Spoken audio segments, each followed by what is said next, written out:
In this video, I want to talk about forgiveness. And I think that we're looking at forgiveness wrong. I've been looking at this and looking at it and thinking it through, and I realized that we have a problem with forgiveness. It's difficult. I even went, as I'm looking for pictures to use as a thumbnail for this video, I'm looking through, I got some free, pictures from Pixabay I go get. And I put forgiveness in there just to see what comes up for forgiveness. And they have all these pictures of Bibles with crosses and things like that on there. And you're like, why do Christians claim forgiveness as an important thing to do? And then you watch Christianity and individually it might happen, but by and large, I don't see people forgiving other people. I see them hating people, judging people. What the hell?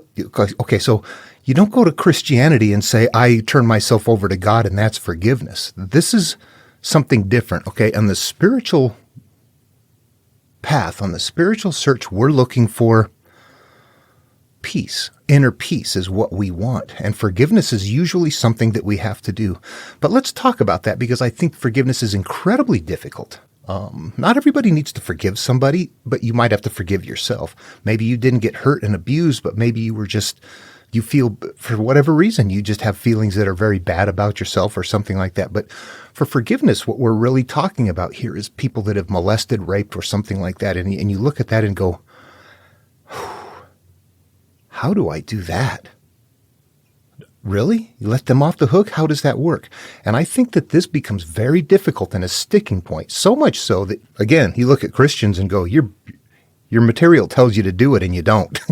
You don't know how to. We need to examine that and look at it because we want to move on. But how do you do it? In the midst of letting people off the hook that have done things that are horrific. We can't look at it that way. It's not about the other person. So let's talk about what's really going on. Now, I'll tell you from personal experience, I've had to do a lot of forgiving in my life. I grew up in an abusive home. There was suicide that happened, and that was my brother trying to escape the abuse. He wanted to go to heaven, so he took his life. And there was continual abuse. I ran away from home. I got molested. There was a lot of things in my childhood that were, that's where I started in life. That's what you're handed. What are you going to do? People come along later and say, what the hell's the matter with you? And you're like, you don't know. But you look back at it as an adult and say, what was I going to do? All right. So at some point in time in life, I'm not okay. And I have to start doing things to forgive, to let people off the hook. So there's this transition that has to happen between my new self and my old self that honestly, I didn't forgive anybody. I didn't. Yet everybody is forgiven. How does that work? I think forgiveness is a difficult thing. Forgiveness is what you do when you're a victim. However, from a higher being, you're letting go. You're not forgiving. You're just letting go. They're both going to have the same effect. But let's take a look at what works and what doesn't work for forgiveness. Have you ever thought, okay, I need to forgive somebody, so I do, but then you still hate them? And you're thinking, I forgive them, but you know what? I don't want to talk to them. I hate them. And yeah, we don't have to visit them or anything like that. But there's a point where if we are trying to forgive somebody, whether you've forgiven them or not. Are you okay with them or not? Or okay with yourself? There's a lot of people in my past that were a part of my past that I'm not going to be friends with. I'm not going to hang out with or anything like that. They're gone. There's a point where it's not about really making friends. What it is about being free of what binds you mentally, physically, what traps us, what makes us live a life of turmoil. And it's a mixture of a lot of things inside, but let's look exactly what the problem is because there's an electrochemical issue that's happened. First of all, we started out with a brain and memories that are kind of empty. We're going to begin having life experiences. And depending on where we are born, what kind of family we come from, what the environment is, we're going to become products of our experiences there because we're going to learn that. That's what we're going to be given. That's what we're going to be taught.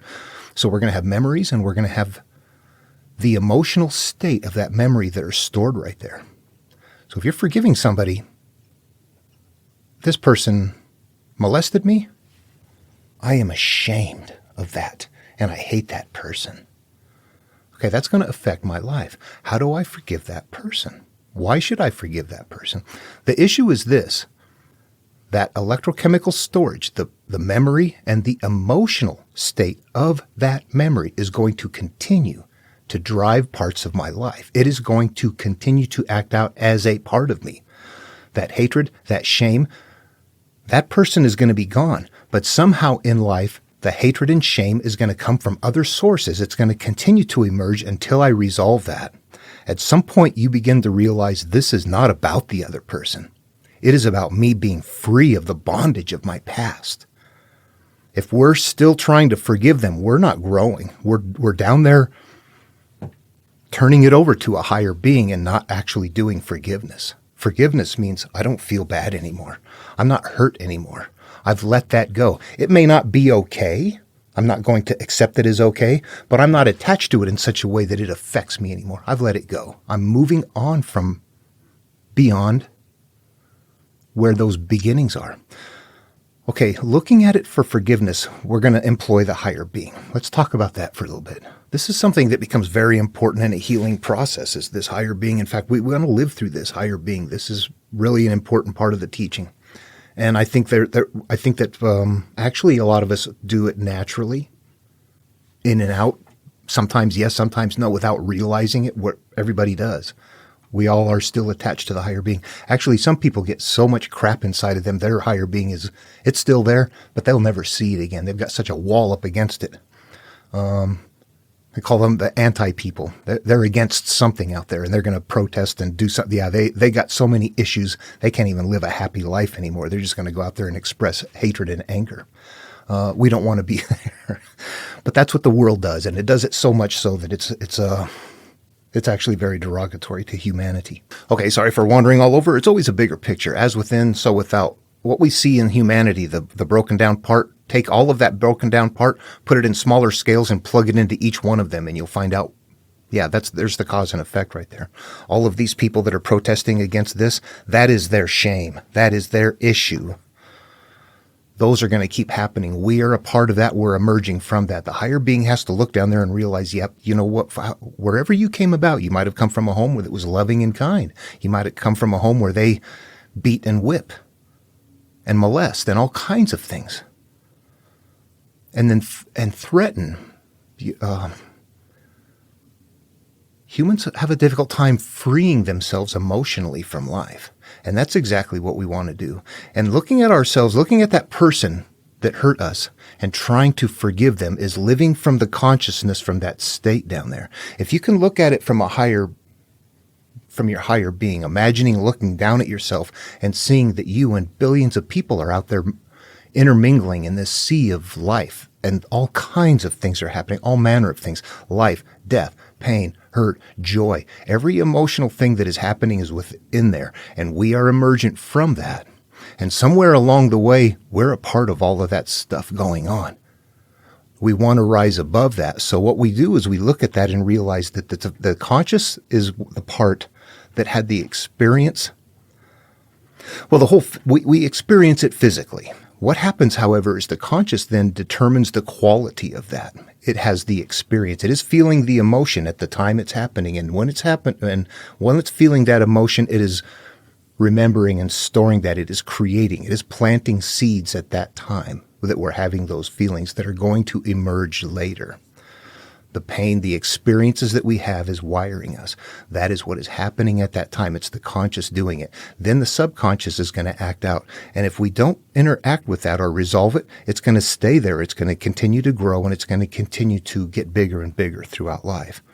This is, when we get to Genesis, this is the creation story. It's just going to continue to get bigger and bigger until our lives need to be wiped out again if we go on the hero's journey path. But what we need to look at is that really it's that the storage, the emotional way we're holding that is stored electrochemically up here, which then guides us in life. That is what provides us our flow in life, how we experience life, or how God graces us. All of that is based on what is here, or what is here actually. It feels here. Okay, so that emotion is happening. We store it that way. The higher being lets it go on. Then when we remember it, what happens? The memory comes back up into the consciousness, which then re-experiences the emotional state of it. It's right there. So you could be far removed from the situation and still be experiencing it. Why? Because it's stored in us in memory and in the way we're holding it emotionally. That's what we can manipulate, the emotion. We cannot manipulate anything else. The manipulation of the emotion has to happen. That is what forgiveness is. However, you will find out if you try to forgive that other person and it doesn't work, it's because this emotion is still here. It's not rectified. There's a deeper core. Forgiveness is what? Specifically, it is very specifically, it is having a feeling that is not okay, that exists between you and somebody else. Forgiveness is being able to walk away from that, no longer emotionally hurt by it. That's it. That's what we're trying to do.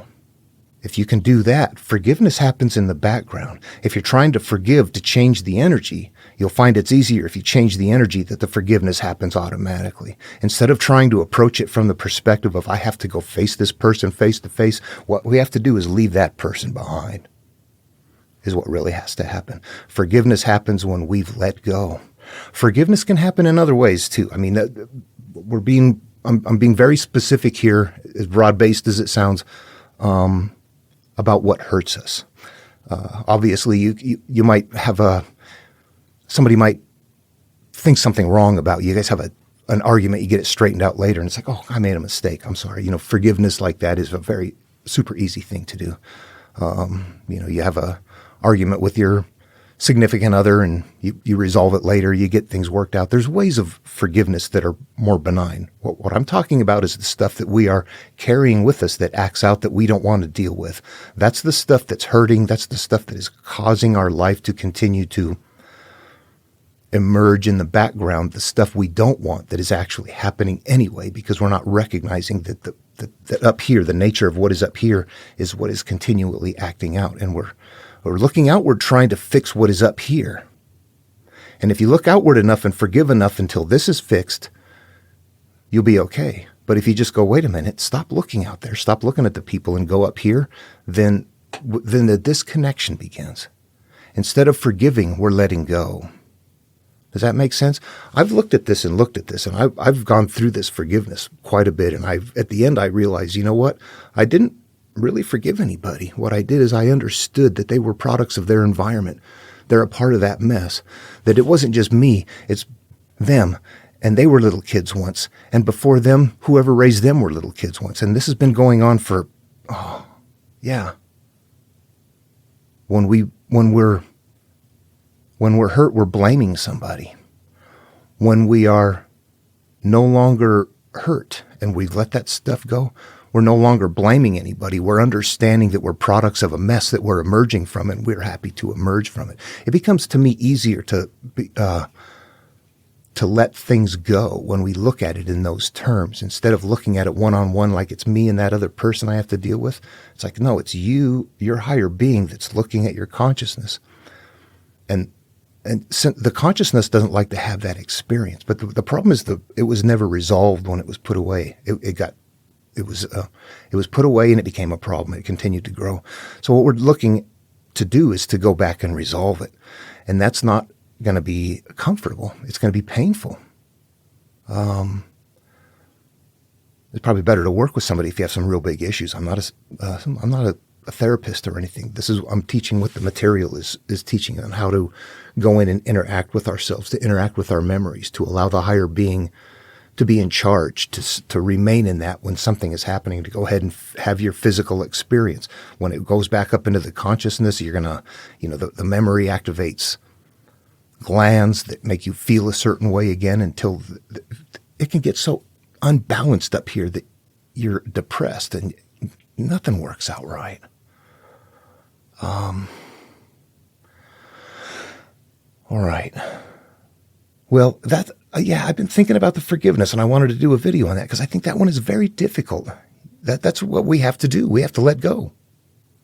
And I think looking at it in the way that it really is and understanding that there's a bigger picture, that we're not an individual, an isolated person down there. We are. Our consciousness is exactly that. But our conscious and our higher being and our subconscious and our memories and the flow, suddenly there's a big thing, and we can step out of where we are in this tide pool down there and begin manipulating our flow better by letting go of the things that are holding us in that spot. That's what we're looking for. We're letting those people and those things go, understanding that it isn't about them. Not at all. It's always about me and my life and what do I want to do. And I'm here. This is where I emerged from. Yet, did we have choices? I didn't.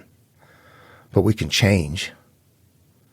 But it's about going where you want to go and understanding that if we continue to have pain with respect to the past, we haven't let go yet. But that it all hinges on the emotional way that we hold things. That is the difficult part. But that's how we measure it too. When you think of the memory, you feel the emotional state. If it doesn't feel good, it's an issue to work on. I got to a point like that one time where it's like, okay, now I want to feel something bad again because those are the things to work on. At first I didn't want to. It's like, oh, well, I don't want to do this. After a while, you start seeing progress and success, and you're going, oh my gosh, this is so functional. What else? What else? What next? What next? Yeah, let's have another trigger. Okay, look at yourself. Yeah, I got to a point really extreme like that one time. But then you also realize that there's not just the event that happened, but then you sat later on and thought and stewed, and it becomes bigger and bigger as we let it go. In a creation story, when the divisions begin, you see that there's going to be an expansion and a decay. Things get bigger and things get worse. In a creation story. In our life, things get bigger and things get worse.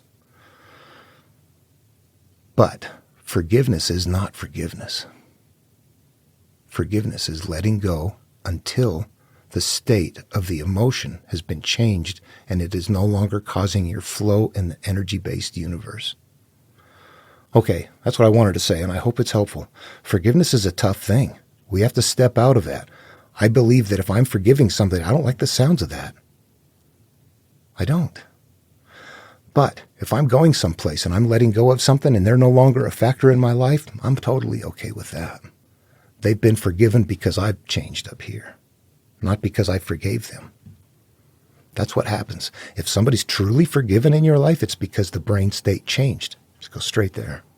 I want to say something else. This is very bizarre because you might look at life sometimes. I remember thinking, how come some people are just horrific assholes and things still seem to work out for them? Meanwhile, somebody else who's a really nice person might not have things good for him. How does that work?